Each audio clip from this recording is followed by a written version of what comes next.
On va regarder aujourd'hui de plus près les systèmes de lait qui viennent avec les machines à grains. Si vous cherchez une machine automatique pour votre maison et que vous n'êtes pas très sûr de laquelle choisir, quelles sont les différences entre une buse à vapeur classique, un cappuccinator comme celle-ci ou un système One Touch avec carafe comme la DeLonghi Eletta Explore, restez avec moi, je vais vous expliquer toutes les différences, les avantages et les inconvénients de chaque type de système de lait. Et à la fin de la vidéo, vous aurez tous les éléments pour choisir la machine qu'il vous faut.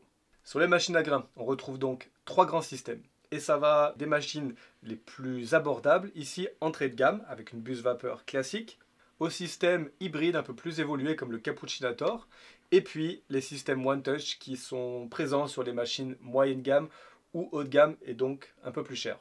Et on va s'intéresser maintenant à chaque type de système de lait. On a sur ce modèle de Magnifica Start une buse vapeur, c'est le système de lait qu'on va retrouver en général sur les modèles d'entrée de gamme. Dans les buses vapeur, on va retrouver de temps en temps chez DeLonghi des buses vapeur améliorées qui sont censées nous faciliter la tâche pour créer la mousse de lait. Le gros avantage de la buse vapeur classique, c'est qu'on va pouvoir créer toutes les boissons lactées qu'on veut. En fait, avec une machine comme ça, on va pouvoir faire autant de boissons que sur des machines plus évoluées, sauf que l'inconvénient, évidemment, c'est qu'on va devoir le faire manuellement, à la main, avec un pichet, et apprendre à faire une bonne mousse de lait pour les différents types de boissons, cappuccino, pour les latte macchiato, ça peut prendre un peu de temps et c'est pas toujours évident. L'autre avantage de la buse vapeur, c'est qu'on va pouvoir enlever très facilement ici cette partie-là.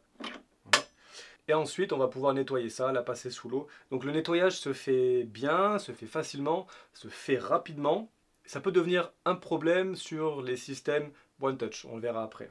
Et enfin, dernier avantage, évidemment, c'est que c'est le système qui est le moins cher. Facilité de nettoyage, possibilité de faire toutes les boissons qu'on veut et d'ajuster le volume à chaque fois. Par contre, ça demandera un temps d'apprentissage et c'est pas toujours évident. Ensuite, deuxième système de lait qu'on retrouve sur certaines machines, c'est le Cappuccinator. C'est vraiment un système intéressant qu'on retrouve pas très souvent mais qui va nous permettre d'aller plus vite qu'avec une buse vapeur classique. Avec le Cappuccinator, on va avoir le choix d'utiliser donc la buse vapeur si on veut, ou alors d'utiliser ici le tuyau pour un système semi-automatisé. C'est un système de lait que je trouve vraiment intéressant parce que la machine se charge, elle, de créer la mousse de lait pour notre boisson et on va pouvoir après régler le volume, donc soit de mousse de lait ou alors de lait chaud. Ça nous permet d'aller plus vite dans la création de mousse de lait tout en gardant un contrôle sur les différents volumes qu'on veut mettre dans sa tasse. Premier avantage donc, c'est une personnalisation au niveau des boissons qui est facile.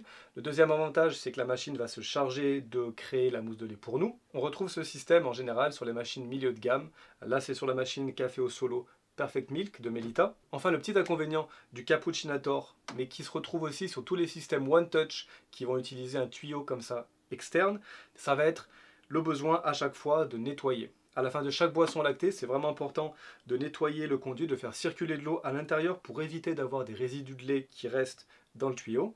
Et on va le voir sur les modèles plus évolués de système One Touch, il va falloir aussi nettoyer le système de lait à l'intérieur. Donc ici on a un nettoyage mais qui se fait plus rapidement que sur d'autres machines et qui quand même va nous permettre une certaine automatisation de la boisson. Et enfin on va s'intéresser au système de lait le plus perfectionné, système qu'on appelle One Touch pour une touche. Ça veut dire que la machine va nous préparer notre boisson lactée en appuyant sur une seule touche. On retrouve dans les systèmes One Touch deux grandes catégories. On a les systèmes avec les carafes qui sont intégrés ici, comme le Latte Crema de DeLonghi ou le Latte Go de Philips. Le gros avantage du Latte Crema ici de DeLonghi, c'est qu'on va pouvoir mettre sa carafe au frigo et qu'ensuite le système de nettoyage et de rinçage se fait automatiquement après chaque boisson. C'est vraiment le système le plus rapide, le plus automatique pour faire son cappuccino. Pour le Latte Go de Philips, il faudra passer le récipient à chaque fois sous l'eau et le nettoyer.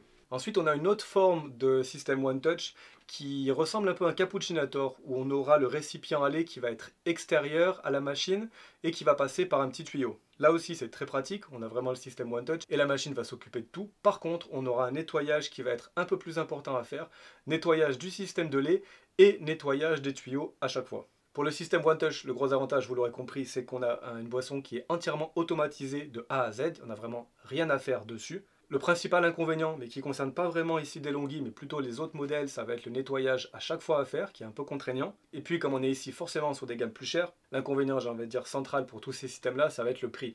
On est ici sur soit des machines milieu de gamme entre 500 et 600 euros, ou alors sur des machines plus haut de gamme comme les Leta Explore autour de 1000 euros, voire plus. Et voilà, j'espère que maintenant vous y voyez un peu plus clair sur les différents systèmes de lait qu'on retrouve sur les machines à grains. Et puis comme d'habitude, si cette vidéo vous a plu, n'hésitez pas à mettre un petit like juste en dessous, à me laisser un commentaire. Moi je vous dis à bientôt, ciao.